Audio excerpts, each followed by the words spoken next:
Long live the king. Well, without a doubt, one of the biggest announcements to come out of San Diego Comic-Con last weekend was the first unveiling of the official trailer for Godzilla King of the Monsters, set to be released in 2019. You get to see the big man G in all of his atomic breath-wielding glory. You get to see some other familiar Toho faces, such as Mothra, Rodan, and a certain shadowy three-headed figure. All of this seems very, very familiar. It's almost as if this movie's paying homage to this particular set of monsters and the particular dynamic they established way back in 1964.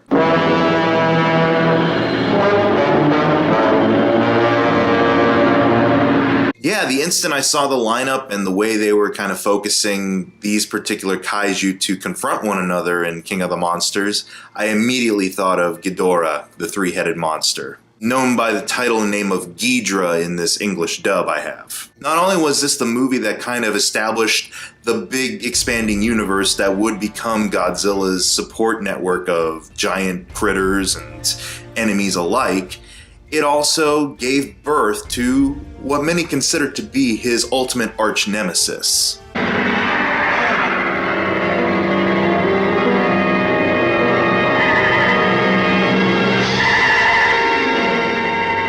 King Ghidorah is what lots of fans consider to be the Moriarty of Godzilla's Sherlock Holmes, the Joker to his Batman. Out of all the monsters he's faced, Ghidorah is really the one who consistently gives Godzilla a run for his money.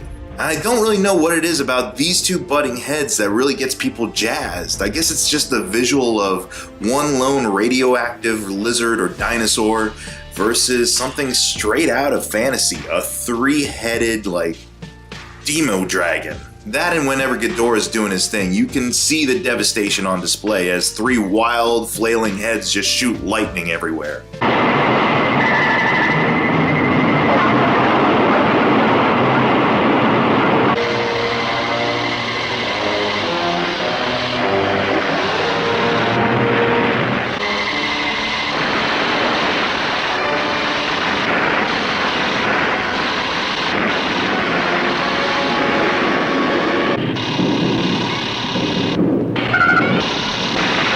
Oh yeah, bonus points to Ghidorah for tasing Godzilla in the nuts.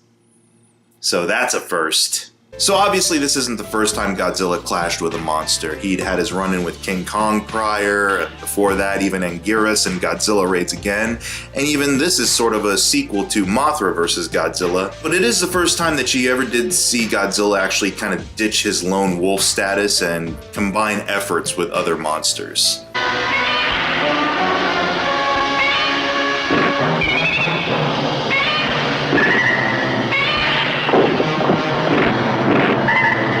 This definitely plays into more of a softening of the character of Godzilla and him being less of a threat of the natural world and more like the familiar kind of oh, deep down he's actually a good guy. Granted, there's some misunderstandings at first with Godzilla and Rodan first going up against each other, the first time they ever crossed paths.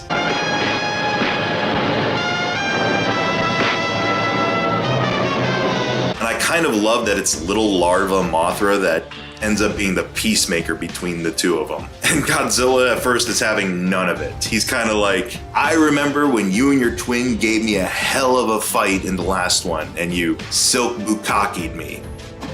What's up with that, Mothra? And definitely the fights by today's standards aren't the most impressive. Again, like I said in my King Kong vs. Godzilla review, it comes off more like a couple of spastic toddlers just having fits against each other.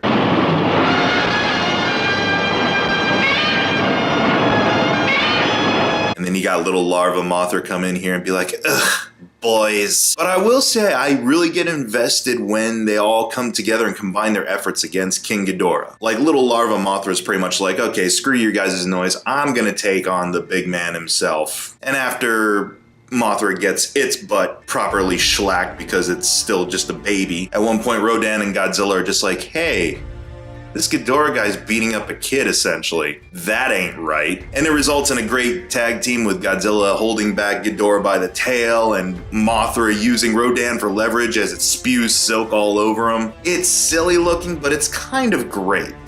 The one drawback I find with this movie is the Godzilla, Rodan, Mothra, Ghidorah stuff is a very small fraction of the film. The rest of it seems hell-bent focused on the human element, which typically in a Godzilla movie wouldn't bother me so much because at least I know the human element is working more towards the main plot with Godzilla involved. But here, I feel like it's kind of just a side note, and then there's this weird political assassination mystery adventure plot in play involving this princess coming to Japan from another land, in which everyone is dressed like The Matrix meets Ren Fair.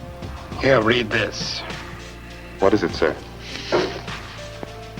Huh? What is this? Newspaper from Japan. And then the princess gets possessed by a Venusian, a Martian in this English dub, who's here to kind of prophesy Rodan, Godzilla coming back, and then the rise of Ghidorah.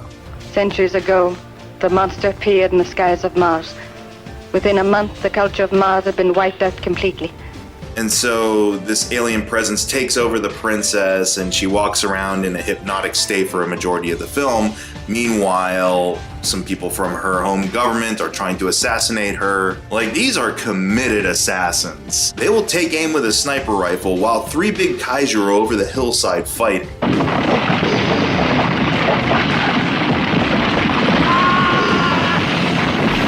Give them credit, they commit to their job. But it just feels like a weird tonal shift at times when you've got the big monster fights taking place and then it'll immediately cut to this cop trying to get the princess to safety from these assassins in the midst of all this carnage. Like if she were just to come in as an avatar or as a prophet, kind of declaring what the big climactic battle was going to be, and then serve some other purpose towards, I don't know, furthering the cause of Godzilla, Rodan, and Mothra, then I would have been okay with it. But otherwise, she's just there to kind of spout doom and gloom about Ghidorah's arrival and then contributes really nothing else more to the narrative. Like, she could have had her warning responsibilities essentially relegated to the Mothra fairies. They could have served in that same capacity and nothing would have been lost. Tonight we're able to bring you by special request the twin fairies from Mothra's Island.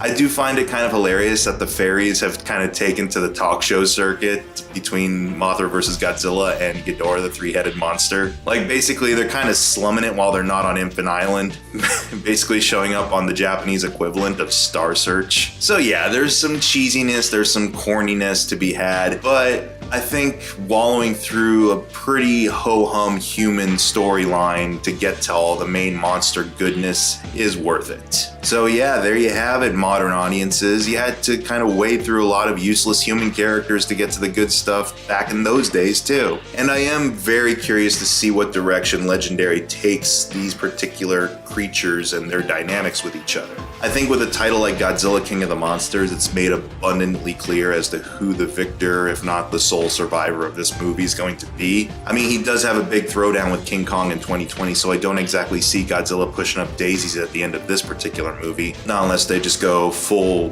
DC Snyder and have him be resurrected by a mother box or something. But out of all the creatures I'm looking forward to seeing fully revealed, Ghidorah would without a doubt be at the top of that list. Like, even here in his debut, he is still a pretty imposing figure. He kind of almost dwarfs all three of the other monsters, and he'll be back to torment our green hero again and again, sometimes on his own, sometimes teaming up with other equally powerful creatures. But this is the one that kind of broke all the doors open for what would eventually become the expanded Godzilla universe of characters. So if you haven't seen Ghidorah or Ghidorah, the three-headed monster, without a doubt, I would check it out. And it only gets bigger and better from here, everybody, because we're going on a path towards destruction. They have no reason to try to save mankind. They've always had trouble with men, and men hate them. And Rodan says, yes, he's right.